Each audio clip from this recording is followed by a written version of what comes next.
রাসূল প্রথম দাওয়াত দিলেন স্ত্রী খাদিজার কাছে। দেখেন, আল্লাহর নবী বললেন, খাদিজা গো, আল্লাহ রাব্বুল আলামিন আমাকে আখেরি জামানার নবী বানাইছেন। সমস্ত প্রতিমাগুলিকে ভুলে যাও, এক আল্লাহর উপরে ঈমান আনো, আর আমাকে আখেরি জামানার নবী হিসেবে মেনে নাও।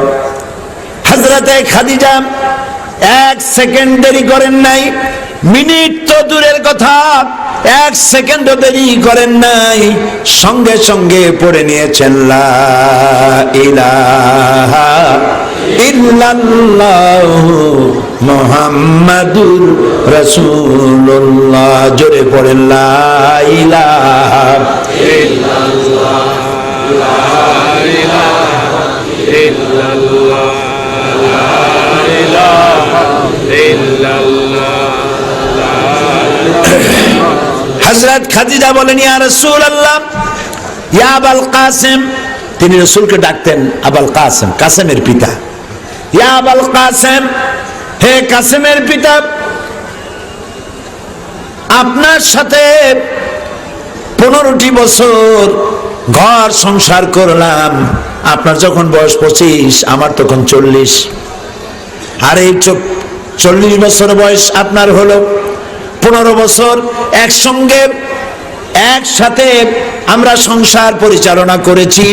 আপনাকে বিগত 15 বছর ধরে যা দেখেছি, আমার নিশ্চিতভাবে আমার মনে এই প্রতীতি জন্মেছে, আপনি কোনো সাধারণ মানুষ নন। আপনার মধ্যে যে আচরণ দেখেছি, আপনি যে আল্লাহর নবী, তাতে কোনো সন্দেহ নাই। সুবহানাল্লাহ। আপনি যে আল্লাহর নবী, এ ব্যাপারে আমার কোনো সন্দেহ নাই। আল্লাহু আকবার। প্রথমেই স্ত্রী ঈমান আনলেন। একজন পুরুষ সম্পর্কে সর্বপ্রথম জানে তার স্ত্রী, তারপরে জানে তার বন্ধু, তারপরে জানে তার চাকর বাকর, সাথে যারা থাকে। তার বন্ধু ছিলেন 20 বছরের বন্ধু। কয় বছর? নবুয়ত পাওয়ার আগের 20 বছরের বন্ধু হযরতে আবু বকর সিদ্দিক রাদিয়াল্লাহু তাআলা আনহু। তাকে তিনি দাওয়াত দিলেন, আবু বকর, আল্লাহ আমাকে নবী বানাইছেন, তুমি আমার নবুয়তের উপর ঈমান আনো, এক আল্লাহর প্রতি ঈমান আনো। হযরত আবু বকরও খাদিজা রাদিয়াল্লাহু তাআলা আনহার মতো এক সেকেন্ড দেরি করেন নাই, সাথে সাথে বলেছেন, 20 বছরের বন্ধুত্ব আপনার সাথে আমার, 20 বছর ধরে যা আমি আপনার সম্পর্কে জেনেছি বুঝেছি, আপনি সাধারণ মানুষ নন, আল্লাহর কসম আপনি আল্লাহর নবী। সুবহানাল্লাহ, সুবহানাল্লাহ। নবী করিম সাল্লাল্লাহু আলাইহি ওয়াসাল্লাম, তার কাছের লোকেরা সর্বপ্রথম তার উপরে ঈমান এনেছেন। তার চারিত্রিক দৃঢ়তা দেখে, রাসূল কপালে লেখা থাকে না, কোন নবীর কপালে লেখা ছিল না যে ইনি নবী। কোন ফেরেশতা এসে কোন নবীকে হাত ধরে বলে যায় নাই, ইনি আল্লাহর তরফ থেকে নবী, তোমরা এনার নবুয়ত মানিয়ে নাও। এভাবে কোন নবীকে দিয়ে যাওয়া হয় নাই। নবী চিনছে কি দিয়ে? মানুষেরা কন্তবুদ্ধি করে। হ্যাঁ, এই জন্যই তো বলি, চাঁপাইনবাবগঞ্জের লোক খুবই শিক্ষিত, বুদ্ধি ভালো, জবাব দিতে পারে তাড়াতাড়ি। নবী চেনা যায় চরিত্র দিয়া। সুবহানাল্লাহ। সারা জীবন, ভালো করে শোনেন, সারাটি জীবন রাসূল কাউকে একটা গালি দেন নাই। যে যুগে মানুষ ন্যাংটা হয়ে চলতো, আল্লাহর ঘর তওয়াব করতে ল্যাংটা হইয়া, সেই যুগেও রাসূলের সতর কেউ দেখে নাই, বাচ্চা অবস্থায় কেউ দেখে নাই। যে যুগের মানুষ মিথ্যা কথা ছাড়া কথাই বলতো না, সেই যুগে রাসূল সারা জীবনে একটি মিথ্যে কথা বলেন নাই।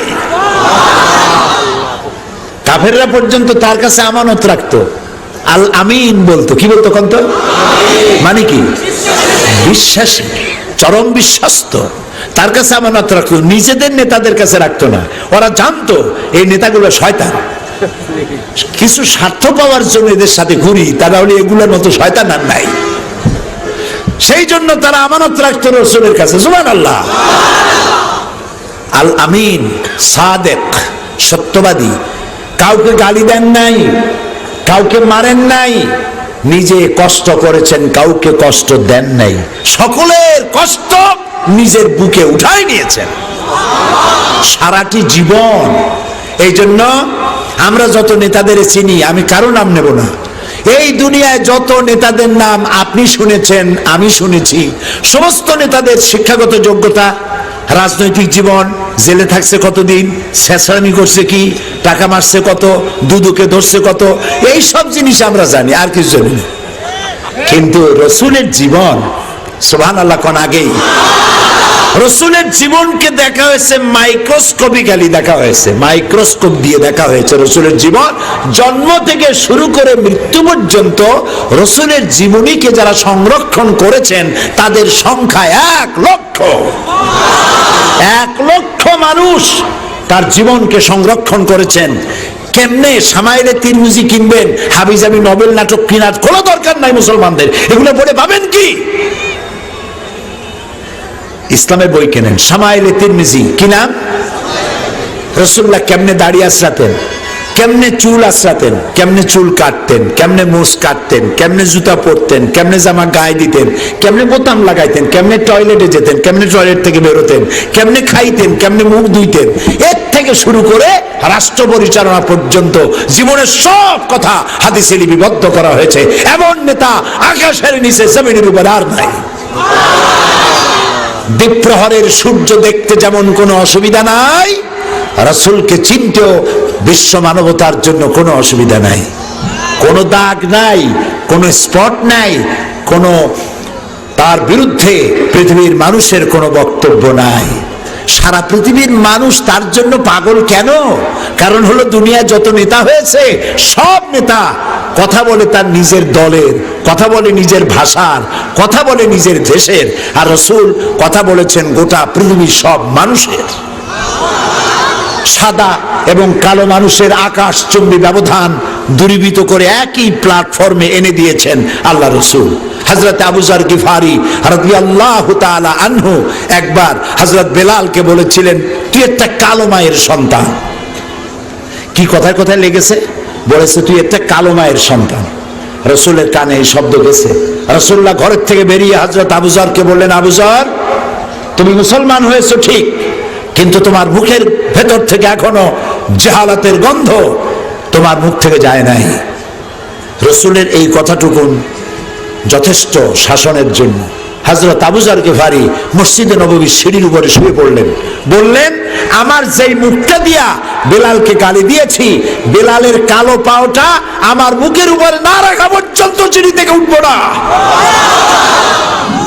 সাদা কালোর ব্যবধান দূর করেছেন আমার নবী। সুবহানাল্লাহ, সুবহানাল্লাহ। পৃথিবীর মানুষের কল্যাণের জন্য মাতৃভূমি পরিত্যাগ করেছেন। 13 বছর মক্কা শরীফে ছিলেন, খেয়ে না খেয়ে কি কষ্ট করেছেন, কি পরিশ্রম করেছেন। তারপরে হিজরতের সময় এলো, গভীর রাত্রে হযরতে জিবরাইল এসে বললেন, আল্লাহ সালাম বলেছেন আর হুকুম হয়েছে হিজরত করুন, মদিনায় চলে যান। রাসূলুল্লাহ ঘরের থেকে বেরোলেন, তাকিয়ে দেখলেন চতুর্দিকে কাফেরেরা দাঁড়ানো, হাতে এক মুষ্টি বালু নিলেন। কি নিলেন? বালুগুলো নিয়ে ছেড়ে দিলেন। বালুগুলি চতুর্দিকে যত কাফের ছিল তাদের চোখের মধ্যে চলে গেল। ওরা চোখ ডলাডলি আরম্ভ করলো, এই ভাগ দিয়ে রাসূল বেরিয়ে গেলেন। সুবহানাল্লাহ বলবেন না? এখন বালু মারছেন একদিকে, কাফের তো চতুর্দিকে, কেমনে গেল বালু? আল্লাহ রাব্বুল আলামিন কোরআনে কারিমে বলে দিয়েছেন, ওয়ামা রামাইতা ইয রামাইতা ওয়ালাকিন্নাল্লাহ রামা। আপনি নিক্ষেপ করেন নাই, যখন আপনি নিক্ষেপ করেছিলেন আপনি তো শুধু ফিকে মেরেছিলেন। সমস্ত কাফেরদের চোখে বালু পৌঁছে দেওয়ার দায়িত্ব আমার কুদরত গ্রহণ করেছিল। রাসূলুল্লাহ বেরিয়ে গেলেন। হযরত আবু বকর রাদিয়াল্লাহু তাআলা আনহু দরজায় গিয়ে নক করলেন। হযরত আবু বকর গভীর রাত্রে লাব্বাইক ওয়া সাদাইক বলে দরজা খুলে দিলেন। রাসূল জিজ্ঞেস করলেন, আবু বকর, এক ডাকে এত রাত্রে তুমি দরজা খুললে, তুমি কি ঘুমাও নাই? হযরত আবু বকর বলেন, ইয়া রাসূলুল্লাহ, আপনি আমাকে সাথে নিয়ে হিজরত করবেন বলে আভাস দিয়েছিলেন, আমি সেই জন্য রসুল কখন আসে আমার দরজার কাছে দাঁড়ায়া আমাকে ডাকাডাকি করবে আর আমি ঘুমায় থাকবো, বেয়াদবি হয়ে যাবে, এইটা মনে করে আপনার ডাক শোনার জন্য এই দরজার সঙ্গে পিঠ লাগাইয়া দাঁড়াইয়া ঘুমাচ্ছিলাম। হযরত আবু বকর রাদিয়াল্লাহু তাআলা আনহুকে সঙ্গে করে নিয়ে আল্লাহর নবী মিসফালার পথ দিয়া জাবালে কেদোয়ার উপর দিয়া জাবালে সুরে চলে গেলেন। ফজরে রক্ত হয়ে গেল। এগুলি সব ইতিহাস, এখনো দাঁড়িয়ে আছে জাবালে সুর। হযরত আবু বকর বলেন, সূর্য উঠে গেছে, পালাবার পথ নাই, ধরা পড়ে যাব। একটা গুহা দেখে বললেন এই গুহার মধ্যে চলে যাই। গুহার মধ্যে আশ্রয় নিলেন। পরে কাফেরেরা খুঁজতে খুঁজতে ওই গুহার কাছে যখন এসেছে, হযরত আবু বকর বলছেন আমরা ধরা পড়ে গেছি, একটু তাকালেই দেখতে পাবে। আল্লাহর নবী বললেন ভয় পাওয়ার কোনো কারণ নাই। ইযাকুলিন সাহিবিহি লা তাহজান ইন্নাল্লাহা মা'ানা। ও আমার সাথী আবু বকর, ভয় পাইও না, আল্লাহ আমাদের সাথে আছে। আমরা মাইনরিটি নই, আমরাই মেজরিটি। আল্লাহু আকবার। ভয় পাওয়ার কারণ নেই। আল্লাহ তাআলা মাকড়সার জাল বুনে রাখছিলেন। মাকড়সার জাল উপরে কবুতরের ডিম পেড়ে তা দিতেছে। একজন কয় এর মধ্যে আছে, আর একজন কয় না তুই তো বেকুব নাকি, এর মধ্যে ঢুকলে মাকড়সার জালটা আস্ত থাকলো কেমন, এটা তো ছিঁড়ে যাইতো। আর একজন কয় কবুতর একদম ডিম পেড়ে এখানে বসে থাকতে পারে নাকি, এর মধ্যে মানুষ আছে নাকি, চল আমরা ফিরে যাই। ওরা কথা বলে ফিরে গেল। আল্লাহ তার রাসূলকে বাঁচাই দিলেন। সুবহানাল্লাহ। আরে কও না জোরে সুবহানাল্লাহ। সে আল্লাহ আছে না এখনো তিনি বাঁচাতে পারেন। সুবহানাল্লাহ সুবহানাল্লাহ। রাসূলুল্লাহ চলে গেলেন মদিনায়। কোথায় গেলেন? মদিনা মুনাওয়ারায় যখন প্রবেশ করলেন, দূরের থেকে লোকেরা দিনের পর দিন অপেক্ষা করতেছেন আল্লাহর নবী আসবেন। অপেক্ষারত সবাই। সর্বপ্রথম এক ইহুদি খেজুর গাছের মাথায় উঠে সে দেখতে পেয়েছে দূর থেকে যেন চাঁদ উদিত হয়েছে। সেই বলল তোমাদের নবী বোধহয় এসে গেছে। এত সুন্দর চেহারা কোনো সাধারণ মানুষের হয় না। আল্লাহ নবী যখন ক্রমান্বয়ে জনসমাগমের কাছের দিকে এসে গেল, মদিনার লোকেরা গেয়ে উঠলেন তলাআল বাদরু আলাইনা মিন সানিয়াতিল ওয়াদাই ওয়াজাবা শুকরু আলাইনা মাদা লিল্লাহি দাই। তলাআল বাদরু আলাইনা, আমাদের জন্য পূর্ণিমার চাঁদ উদিত হয়েছে। ওয়াজাবা শুকরু আলাইনা, আমাদের জন্য আল্লাহ শুকর আদায় করা ওয়াজিব হয়ে গেছে। রাসূল পৌঁছে গেলেন। মানুষ পাগলের মতো তাকায় আছে। এত সুন্দর চেহারা মানুষের হয় ভাবতেও পারে নাই তারা কোনোদিন, চোখ ফেরাইতে পারে না। হযরতে আয়েশা সিদ্দিকা রাদিয়াল্লাহু তাআলা আনহা বলেছেন যে সব মেয়ে লোকেরা ইউসুফ আলাইহিস সালামের দেখা তার রূপে মুগ্ধ হয়ে বিমোহিত হয়ে ফল কাটতে গিয়ে নিজেদের হাত কেটে ফেলে দিয়েছিল সবাই। ওই সব মেয়ে লোকেরা যদি আল্লাহর নবী মুহাম্মদ রাসূলুল্লাহ সাল্লাল্লাহু আলাইহি সাল্লামকে দেখতে পেত, তাহলে নিজেদের হাত কাটতে কাটতে কখন যে নিজেদের কলিজা কেটে ফেলে দিত টের পেত না। আল্লাহর নবী জিজ্ঞেস করেন ওমর কান্দো কেন?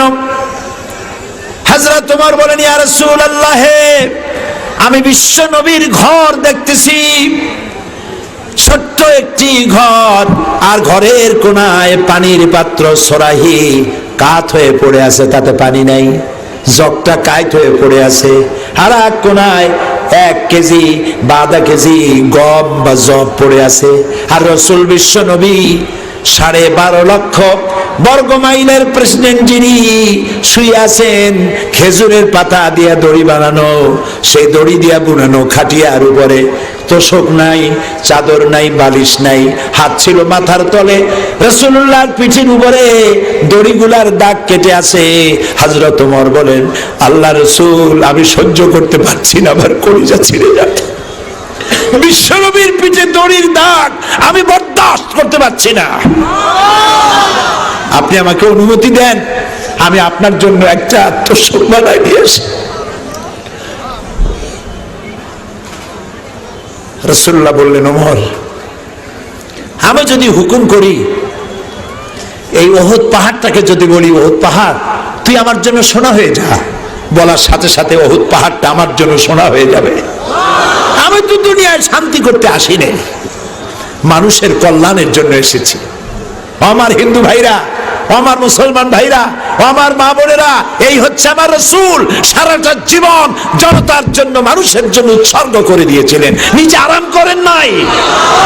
হাদিস পড়ো, হযরত আয়েশা বলেছেন, দুঃখ করে বলেছেন, আমার কাছে এমন একটা জামা রাসূলুল্লাহর ছিল না যা আমি ভাঁজ করে রাখবো, আর রাসূলুল্লাহ কোন অনুষ্ঠানে যাওয়ার সময় এই সুন্দর জামাটা গায়ে দিয়ে যাবেন, এরকম একটা জামা ছিল না।